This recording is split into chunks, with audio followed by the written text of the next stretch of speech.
Sayın Başkanım ve çok değerli konuklar, bugünün son oturumuna gelmiş bulunuyoruz. Oturum konumuz yabancı savaşçılar fenomeni olacak, ancak oturuma başlamadan hemen şu hatırlatmayı yapmayı arzu ediyoruz. Bugünün sonunda, oturumun bitiminde hemen dışarıda bir hoş geldin kokteylimiz olacak. Sizleri orada görmekten çok mutluluk duyacağız. Evet, yabancı savaşçılar fenomeni ve bu panelin moderatörü Sayın Cemalettin Haşimi. Buyurun efendim.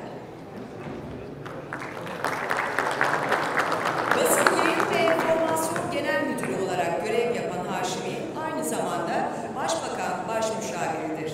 Kendisinin uluslararası ilişkiler teorisi, Avrupa merkezcilik, siyasal alan ve kimliklerin oluşumu, İslamofobi ve Avrupa Birliği gibi konular üzerine yayınlanmış makaleleri bulunmaktadır. Birinci konuşmacımız Sayın Murad Batal el-Shishani. Mr. Shishani. BBC muhabiri ve Jameson Vakfı'nda İslami gruplar ve terörizm uzmanı olarak çalışan Shishani, Orta Doğu ve Kuzey Kafkasya'daki oluşumlar ve terör alanında birçok çalışma yürütmektedir. İkinci konuşmamız Mr. Andrew Hammond.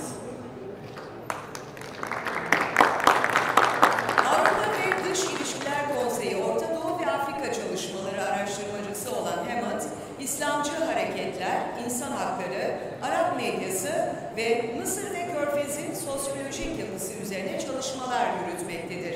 Kendisi ayrıca Karyo Times'ın kurucularındandır. Ve üçüncü konuşmacımız Monsieur Yannick Villeux-Lepage.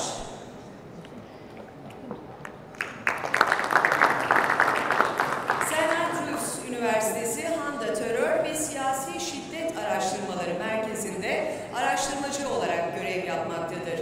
Batı Avrupa'da Orta Çağ ve Fransız Devrimi döneminde siyasi şiddetin analizi ve terör konseptinin ortaya çıkışı başlıklı bir doktora tezi çalışmasına devam etmektedir.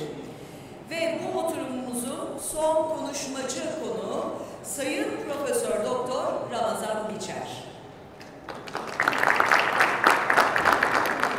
Sakarya Üniversitesi İlahiyat Fakültesi İslam Bilimleri Profesörü olan Biçer, küreselleşmeye teolojik bir bakış, Arap Baharı dinamiği ve benzeri birçok konuda akademik çalışmalar yürütmektedir.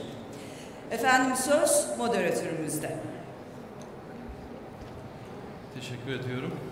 Evet, değerli Haziran, hanımefendiler ve efendiler, UTSAN ve Polis Akademisi işbirliğiyle düzenlenen 6. Uluslararası Terörizm ve Sınır Aşan Suçlar Sempozyumu'nun 3. oturumundayız. Konu başlığımız yabancı savaşlar fenomeni. Son 1-2 yılın en çok öne çıkan, en popüler konularından birisi.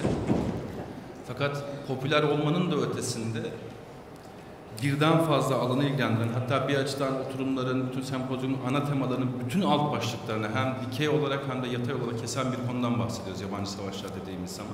Birden fazla başlıkla ilgili. Bunları tek tek uzun uzun konuşma imkanı olacak inşallah oturum boyunca.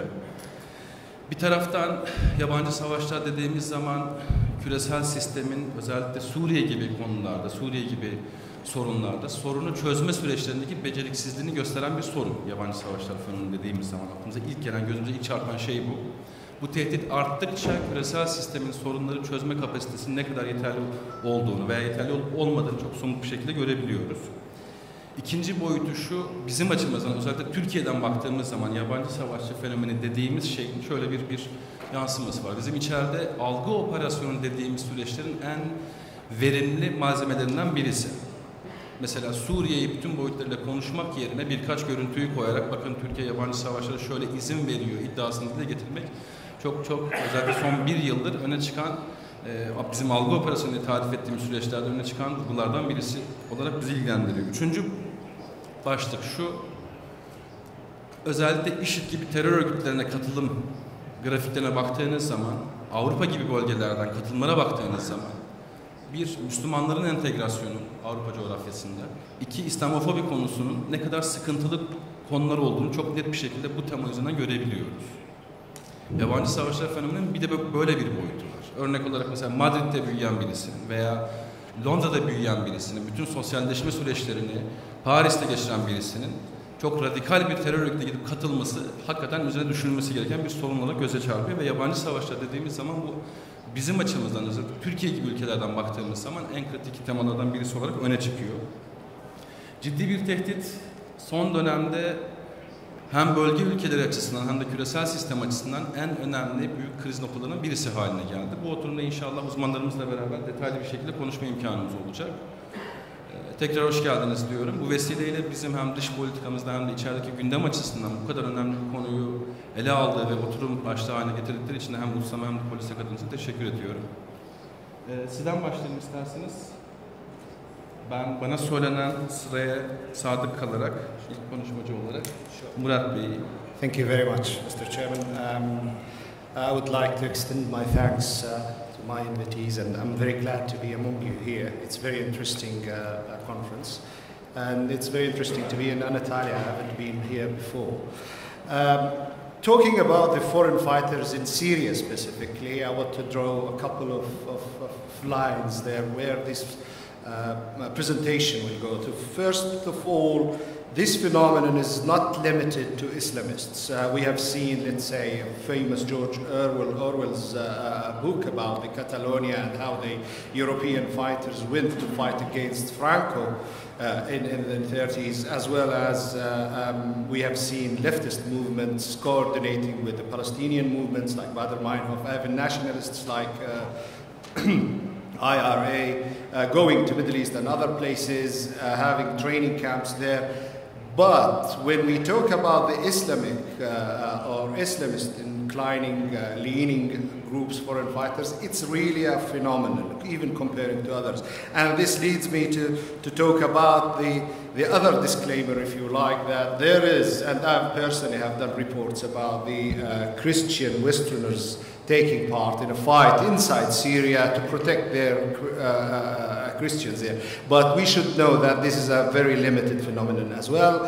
On the other side, there are foreign fighters who are joining from Shia backgrounds, such as coming from Lebanon, Iran, of course, and as well as Iraq, and there are militias already working inside Syria. So it's not limited to Sunni jihadists per se. However, in talking about the Sunni jihadists, definitely there's a foreign fighter as a phenomenon and has effectiveness and has a paradigm to analyze. Now in Syria we are talking about from 12 to 15,000 jihadists who came from different countries, from various backgrounds, as well as we are talking about 3,000 to 5,000 of them, and there's a very limited estimations, are coming from European background. They were born and bred in European context, and they joined the jihad.